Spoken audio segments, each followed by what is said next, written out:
ये प्रश्न आया है। प्रश्नकर्ता अपने आप को स्वरूप नगर दिल्ली से बता रहे हैं। इनका नाम अनिल पांडे जी है। ये लिखते हैं, गुरुजी मुझे कृपा करके मार्गदर्शन मेरा कीजिए। किस बात के लिए पूछ रहे हैं? श्राद्ध कर्म करने चाहिए या नहीं करने चाहिए। आगे ये लिखते हैं कि गुरुजी बहुत से लोगों का मत यह है कि क्या श्राद्ध कर्म करने से पितृ शांत होते हैं, और क्या ऐसा शास्त्र में आदेश है, निर्देश है? कृपा करके मेरा मार्गदर्शन कीजिए। तो बंधु, आपने श्राद्ध कर्म के बारे में हमसे प्रश्न किया है, और श्राद्ध का मतलब ही होता है श्रद्धा।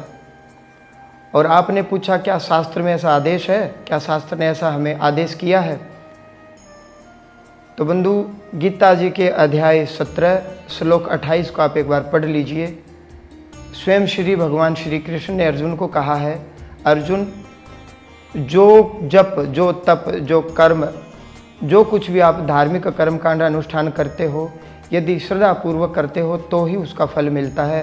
अश्रद्धा से किया गया जप तप सब कुछ बेकार है। ऐसा भगवान श्री कृष्ण ने अध्याय 17 श्लोक 28 में स्पष्ट लिखा है। जो श्रद्धा से जो कुछ भी किया जाता है उसी को हमने श्राद्ध नाम दिया है। और आपने पूछा क्या शास्त्र में ऐसा आदेश है, तो मैंने गीता जी की भगवान की वाणी बताई।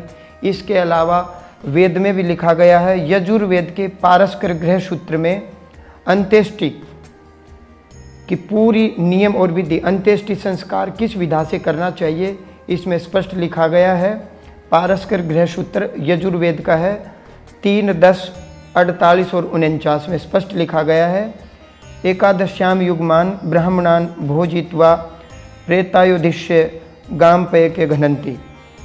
यानी कि इसका मतलब यह है कि 11वें दिन महापात्र को भोजन करवाना चाहिए, और 12वें दिन विषम संख्या में ब्राह्मणों को बुला करके ब्रह्म भोज उनको देना चाहिए। विषम संख्या का मतलब 11 या 13 ब्राह्मण और 1 महापात्र। ये ब्रह्म भोज के बारे में आदेश और निर्देश किया गया है यजुर्वेद के पारस्कर गृह सूत्र में। आइए अब हम समझते हैं कि सनातन धर्म में मुख्य 16 संस्कार हैं। मुख्य 15वां संस्कार विवाह संस्कार बताया गया है, जिसको हम पाणी ग्रहण संस्कार कहते हैं, और 16वां संस्कार अंत्येष्टि संस्कार, अंतिम संस्कार। तो पाणी ग्रहण संस्कार का मतलब केवल इतना ही नहीं होता कि हमने वधू का हाथ वर के हाथ में पकड़ा दिया।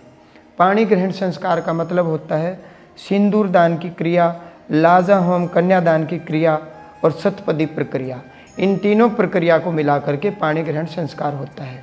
अब इसके विपरीत आप कहोगे कि जी मैं तो ये कुछ भी नहीं करूँगा, गंधर्व विवाह को मैं मान्यता देता हूँ, मैं लव मैरिज में विश्वास रखता हूँ, ना मैं सिंदूर दान करूँगा, ना मैं सतपदी क्रिया करूँगा, और ना ही मैं लाजा होम कन्यादान में विश्वास रखता हूँ।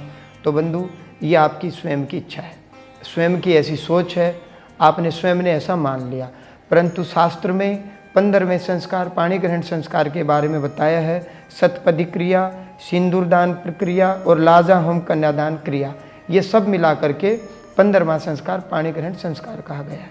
इसी प्रकार 16वां संस्कार अंतिम संस्कार, जिसको हम अंत्येष्टि क्रिया कहते हैं, मृतक शरीर को अग्नि देना, और अग्नि के पश्चात उसका अस्थि विसर्जन, उसके निमित्त तर्पण, पिंडदान और ब्रह्म भोज 13 थाली का भोजन, ये अनिवार्य है। ये सारी प्रक्रिया को मिला करके अंतिम संस्कार बनता है। तो उम्मीद है आपको ये समझ में आया होगा कि अंतिम संस्कार के साथ साथ श्राद्ध, तर्पण और पिंडदान शास्त्रोक्त है, वेदोक्त है। शास्त्र ने इसके लिए आदेश किया है। ऐसा ऋषि मुनियों के समय से यह प्रक्रिया चली आ रही है। आशा करते हैं आपको हमारी बात समझ में आई होगी।